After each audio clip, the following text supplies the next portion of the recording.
भारत ने Balakot air strike के लिए मिराज 2000 जेट का ही इस्तेमाल क्यों किया, जबकि हमारे पास तो मिग 29 और सुखोई 30 MKI जैसे जेट्स भी मौजूद थे।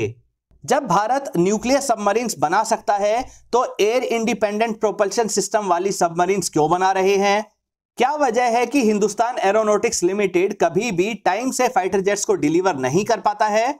इसी तरह के सवालों के फैक्ट बेस्ड जवाब तलाशेंगे इस वीडियो में। नमस्कार दोस्तों, मेरा नाम है अमित और मैं स्वागत करता हूं आपका अमित अपडेट्स चैनल पर। तो चलिए दोस्तों शुरू करते हैं। तेजस मनोलकर जी का सवाल है कि बालाकोट एयर स्ट्राइक के लिए मिराज 2000 ही क्यों इस्तेमाल किया गया? मिग 29 यूपीजी को भी इस्तेमाल कर सकते थे। देखिए, भारत में एक आतंकवादी हमला हुआ था और इसका बदला लेने के लिए पाकिस्तान में मौजूद बालाकोट एरिया में एयर स्ट्राइक की गई थी, जिसमें लगभग 300 आतंकवादियों को एलिमिनेट किया गया था।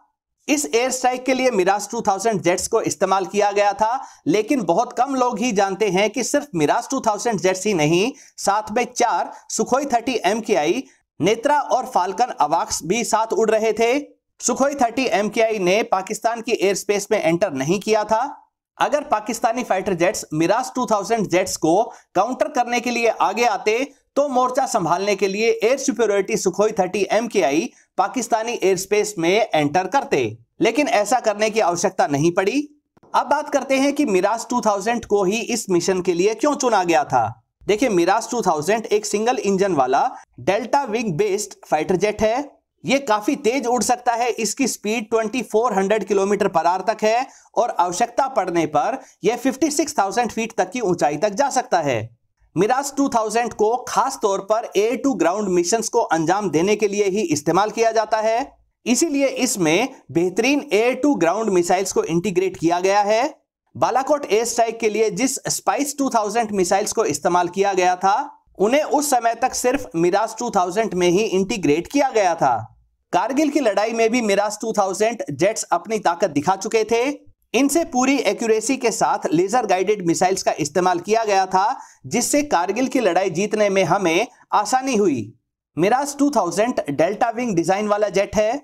दुश्मन के रडार द्वारा ट्रैक होने से बचने के लिए यह बेहद कम ऊंचाई पर काफी तेज स्पीड से उड़ सकता है।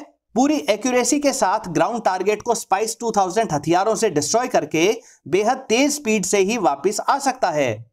इसके इंजन्स के ब्लेड मिग 29 की तरह विजिबल नहीं रहते हैं, इसीलिए इसका फ्रंटल रडार क्रॉस सेक्शन भी मिग 29 यूपीजी से काफी कम है। यानी इन्हें जब तक पाकिस्तानी फाइटर जेट्स ट्रैक कर पाते तब तक तो ये अपना काम करके वापस भारत की एयर स्पेस में आ चुके थे। लेकिन अगर इनकी जगह पर मिग 29 यूपीजी को इस्तेमाल किया जाता तो उन्हें ट्रैक करने में पाकिस्तानी एयर डिफेंस सिस्टम्स को इतनी समस्या नहीं आती। ऐसे में मिग 29 को काउंटर करने के लिए पाकिस्तान काफी पहले अपने फाइटर जेट्स को उड़ा पाता, और अगर ऐसा होता तो लड़ाई बहुत जल्दी एस्केलेट हो जाती और इससे एक बड़े लेवल की वॉर शुरू हो सकती थी। दोस्तों, 1971 की लड़ाई के बाद लगभग 48 वर्षों बाद भारत के फाइटर जेट्स ने पाकिस्तान की एयर स्पेस में एंटर किया था। दोस्तों, अगर एयर सुपीरियरिटी मिशन के लिए फाइटर जेट भेजे जाते तो पाकिस्तानी F-16 को काउंटर करने के लिए सुखोई 30 MKI या मिग 29 यूपीजी भेजे जाते। लेकिन यहां पर सवाल था एयर टू ग्राउंड मिशन का, और एयर टू ग्राउंड मिशन होने की वजह से या तो जैगुआर जेट्स भेजे जाते या मिराज 2000 जेट्स को भेजा जाता। जैगुआर जेट्स की स्पीड और रेंज ज्यादा नहीं है और ये काफी पुराने हो चुके हैं, इसी कारण इन्हें भी नहीं भेजा गया। वहीं दूसरी तरफ मिराज 2000 ज्यादा स्पीड के साथ साथ ग्राउंड टारगेट्स को एक्यूरेसी के साथ डिस्ट्रॉय करने के लिए कहीं ज्यादा सुटेबल हैं। एक और बड़ा कारण था पाकिस्तानी F-16 जेट्स। ज्यादा चांसेस यही थे कि मिराज 2000 को काउंटर करने के लिए पाकिस्तान अपने F-16 को भेजता। मिराज 2000 जेट्स पाकिस्तान के F-16 ब्लॉक 50 को अच्छे से काउंटर कर सकते थे।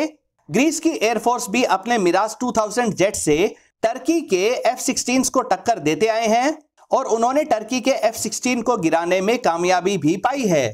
साथ ही भारत यह भी चाहता था कि इस एयर स्ट्राइक को लो प्रोफाइल ही रखा जाए, इसलिए इंडियन एयरफोर्स ने अपने फ्रंट लाइन फाइटर जेट्स यानी सुखोई 30 MKI को इस मिशन के लिए इस्तेमाल नहीं किया, बल्कि इनसे पुराने और लेस कैपेबल मिराज 2000 जेट से ही इस मिशन को अंजाम दिलवाया गया। दोस्तों इन्हीं कुछ कारणों की वजह से मिग 29 यूपीजी की जगह पर मिराज 2000 जेट्स को इस मिशन के लिए इस्तेमाल किया गया।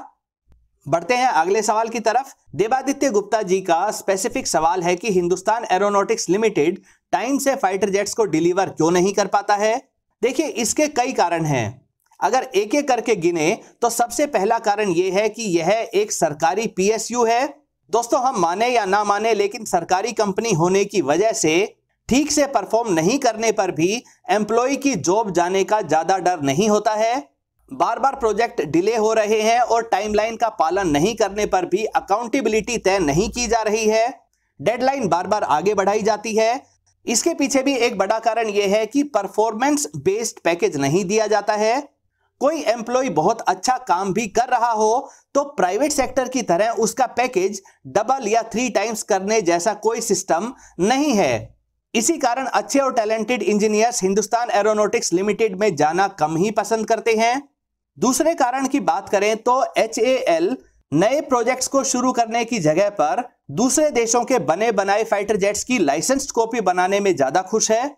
उन्होंने सैकड़ों की संख्या में मिग 21 की लाइसेंस्ड कॉपी बनाई और बाद में सुखोई 30 MKI की भी लाइसेंस्ड कॉपी HAL द्वारा ही बनाई जा रही है।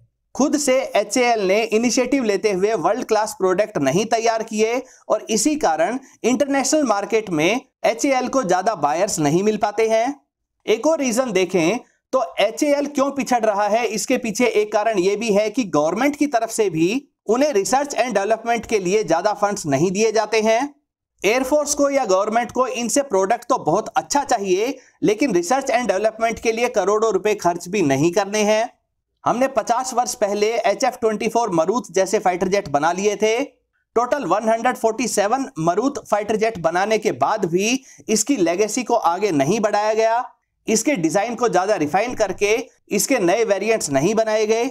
यानी एक तरह से जो एरोस्पेस इकोसिस्टम हमने 50 वर्ष पहले शुरू किया था उसको आगे बढ़ाने की जगह पर इसे समाप्त ही कर दिया गया।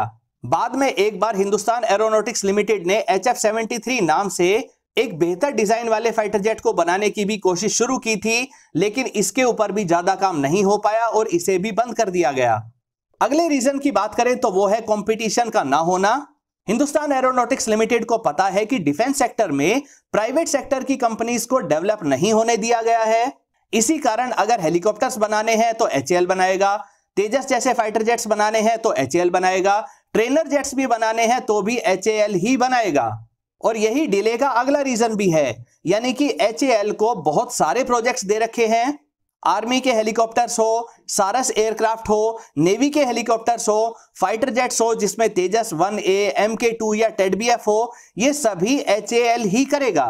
इससे प्रॉब्लम यह होती है कि सही क्वांटिटी में डेडिकेटेड ट्रेंड इंजीनियर्स को लंबे समय तक एक खास प्रोजेक्ट में लगाए रखना मुश्किल हो जाता है और उसकी वजह से प्रॉब्लम यह आती है कि एक भी प्रोजेक्ट अपनी डेडलाइन तक तैयार नहीं हो पाता है। एक और कारण है गवर्नमेंट की पॉलिसीज का लगातार चेंज होते रहना, उनकी प्रायोरिटीज का चेंज होते रहना। जहां एक गवर्नमेंट तेजस को तेजी से आगे बढ़ाती है तो दूसरी गवर्नमेंट आकर तेजस जेट को प्रायोरिटी ही नहीं देती है। इससे अनसर्टेनिटी बनी रहती है, समय पर बड़े ऑर्डर्स नहीं मिल पाते हैं, जिससे असेंबली लाइन को सेटअप करने का काम रुका रहता है। सप्लायर्स की चेन समय से तैयार नहीं हो पाती है। एक और रीजन है हमारी एयरफोर्स द्वारा लिमिटेड बैकिंग। इसको इस तरह से समझिए कि तेजस फाइटर जेट को बनाया तो जा रहा था मिग 29 जेट को रिप्लेस करने के लिए, लेकिन बाद में उसमें ASA रडार भी चाहिए, IRSC सिस्टम भी चाहिए, इन फ्लाइट रिफ्यूलिंग भी चाहिए। यानी बार बार एयरफोर्स की तरफ से अपनी रिक्वायरमेंट्स को चेंज किया जाता है। और जब ये सारी टेक्नोलॉजीज फाइटर जेट्स या अटैक हेलीकॉप्टर में मिल भी जाती हैं तो भी ऑर्डर्स दिए जाने में लंबा समय लगा दिया जाता है। एक एग्जांपल देखिए कि हिंदुस्तान एरोनॉटिक्स लिमिटेड ने 8 से 10 लाइट अटैक हेलीकॉप्टर्स को अपने इंटरनल फंड से बनाकर लद्दाख में इनकी टेस्टिंग करने के लिए भेजा, जबकि HAL को यह श्योरिटी नहीं मिल पाई थी कि एयरफोर्स या आर्मी इनको बनाने के लिए कॉन्ट्रैक्ट देगी भी या नहीं। वहीं हम दूसरे देशों के एग्जाम्पल को देखें, जैसे स्वीडन ने ग्रिपिन बनाया। ग्रिपिन के शुरुआत के वेरिएंट ज्यादा सक्सेसफुल नहीं थे, उनमें क्रैश भी काफी ज्यादा होते रहे, लेकिन फिर भी वहां की गवर्नमेंट ने अपने देश के बने हुए फाइटर जेट्स को ही तवज्जो दी। जिस कारण ग्रिफिन को फंडिंग मिलती रही और इसके नए से नए और बेहतर वेरिएंट बनते गए।